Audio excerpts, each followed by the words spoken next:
Hello everybody, this is John Hardy with you, and we today are going to be talking about getting the right information, and we'll be back with you in just a short while to get really stuck in. Beautiful. Don't break it. No. All right. Hello everybody, we are back with you on our show this week on getting the right information, and Michael, it's great to work with you in the studio as we do on a regular basis. It was telling me off a minute ago because I dropped the clapperboard. He's going, don't break it. We got a show to do. We do have a show to do. Oh God, we have such fun doing this. Yes, we do. And we have a lot of interaction about the whole dynamics of business. And we really want to help businesses. I know when I dream about what I am doing, and I've been doing an assessment on myself because I'm doing some training this week on coaching. Okay. And asking the question and thinking about who I am and what I'm about, I'm loving the fact that I am reminded that I really do love this, and I am energized in doing this with and for my clients. And I'm excited about the future potential of what, by going away, doing some more coaching training, developing me as a coach, what I can then bring back to my clients, being upskilled and empowered. And so I'm answering the question that we want to answer today about what will help me get the right information for my world. One thing that strikes me in what you do, John, you're always upskilling. You're always trying to get better at what you're doing. As you say, you're still passionate about what you do as well.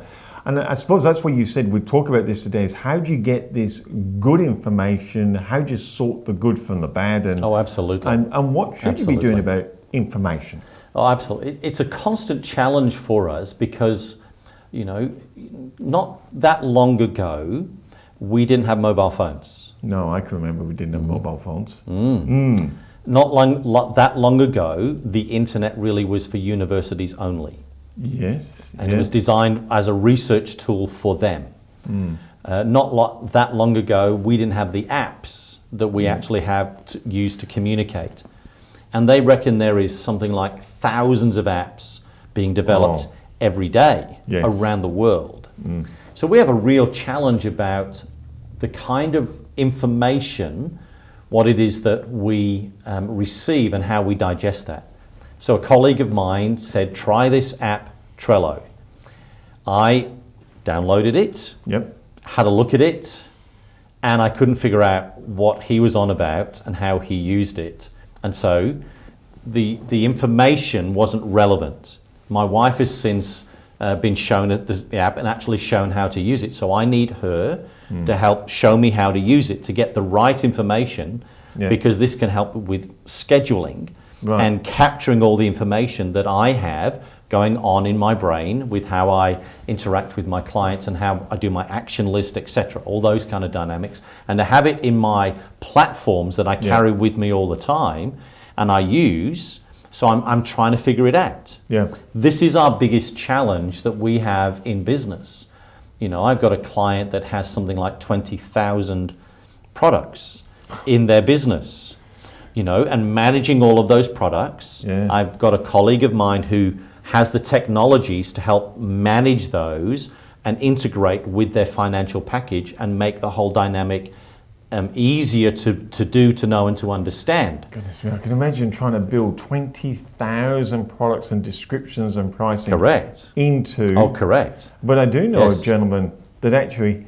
he loves doing that in this stock control world, and they've got software that automates a lot of it. And you're looking at these guys going, but that information, I guess because I don't use that information, it becomes irrelevant to me. It becomes relevant to know it exists. Yes, that's right. But it's discerning what you should be delving into and what you don't need to delve into. So what we're dealing with here is my first D, and that is diversity.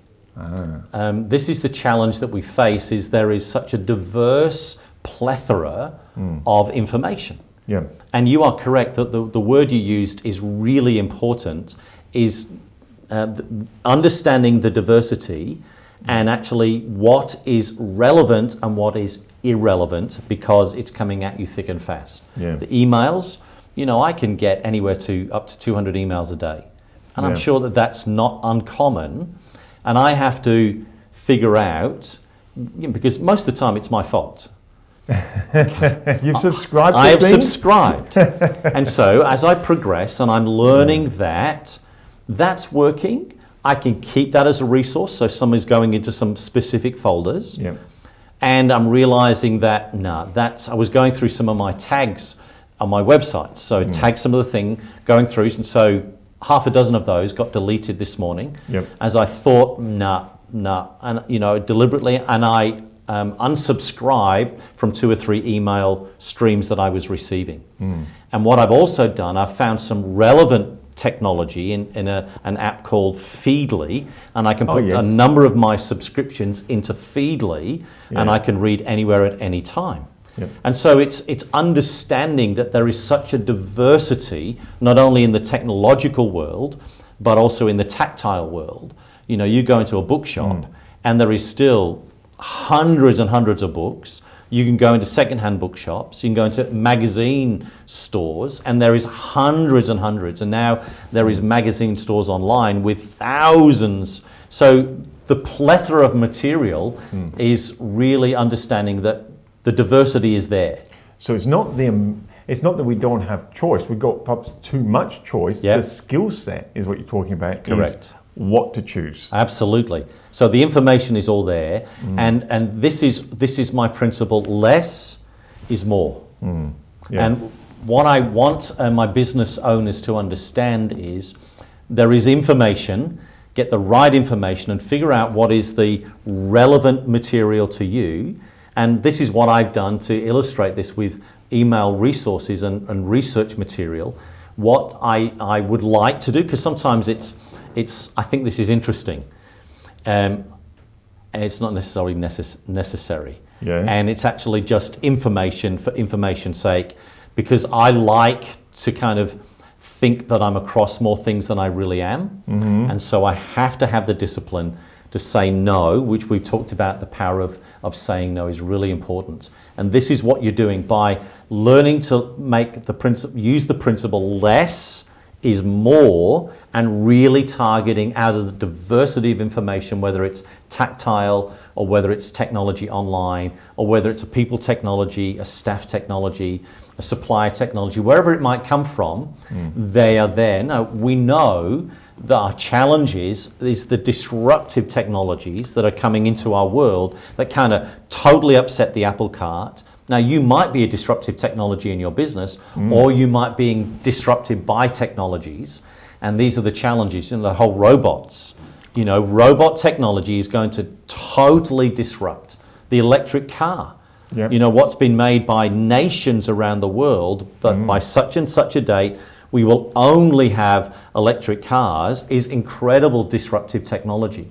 And so we all the time are being challenged about the right information for our businesses, and the plethora and the diversity of information that's out there, and how we're actually going to deal with it. So your challenge, my challenge, is to really use the less is more principle against all the diversity. And hey, we don't have to do it alone. No. We're going to be back in just a little while to talk a little bit more about this, getting the right information to help you understand what it can do to help you in your business.